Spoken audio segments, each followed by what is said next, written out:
इस साल भारतीय रुपया लगभग 91 रुपये प्रति डॉलर तक गिर चुका है और आने वाले 12 महीनों में ये 95 रुपये प्रति डॉलर तक भी जा सकता है। लेकिन सवाल ये है कि रुपया इतना क्यों गिर रहा है। इस साल अब तक रुपया 4% से ज़्यादा टूट चुका है और ये गिरावट आगे भी जारी रह सकती है।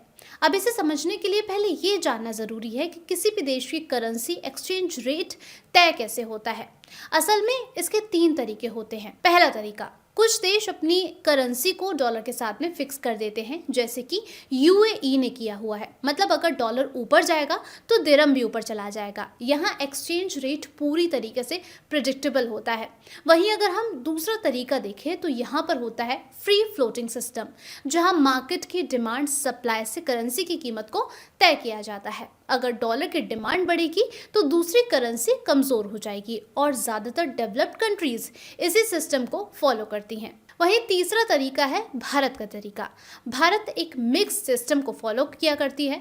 मतलब अगर डॉलर की डिमांड बढ़ती है तो रुपया कमज़ोर हो जाता है, लेकिन आरबीआई बीच में आकर मार्केट में डॉलर बेचकर रुपये को संभालने की कोशिश करता है। लेकिन इस साल यानी कि 2025 में हमने देखा कि आरबीआई ऐसा ज़्यादा क्यों नहीं कर रहा है, क्योंकि इस साल 3 बड़ी और अलग वजहें हमारे सामने आई हैं। वजह नंबर 1, इस साल अमेरिका में एआई बूम आया है और इस वजह से कई फॉरेन इन्वेस्टर्स भारत में पैसा निकालकर अमेरिका में इन्वेस्ट कर रहे हैं। सिर्फ इस साल अब तक 16 बिलियन डॉलर से ज़्यादा पैसा इंडिया से बाहर जा चुका है।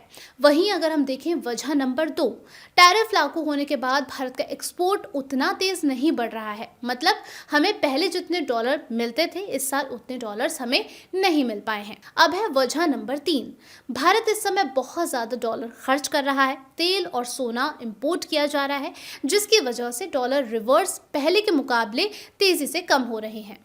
अब अगर आरबीआई रुपये को मजबूत करना चाहे तो उसे मार्केट में और ज़्यादा डॉलर बेचने पड़ेंगे। लेकिन ऐसे हालात में आरबीआई अपने डॉलर रिजर्व ज़्यादा खर्च नहीं करना चाहता है। अब इसी के साथ में सवाल ये भी है कि कमज़ोर रुपये से फ़ायदा किसे हो रहा है। देखा जाए तो इसका फ़ायदा हर एक्सपोर्टर को नहीं, असल फ़ायदा हो रहा है एग्रीकल्चर एक्सपोर्टर्स को, जिसमें शामिल है गेहूं और चावल बेचने वाले एक्सपोर्टर्स। अब आप पूछेंगे कि क्यों? क्योंकि उनका पूरा प्रोडक्शन भारत में होता है, यानी कि पूरा प्रोडक्शन सिस्टम जो है वो डोमेस्टिक है और जब वो बाहर एक्सपोर्ट करते हैं तो हर एक डॉलर के बदले उन्हें ज़्यादा रुपये मिलते हैं।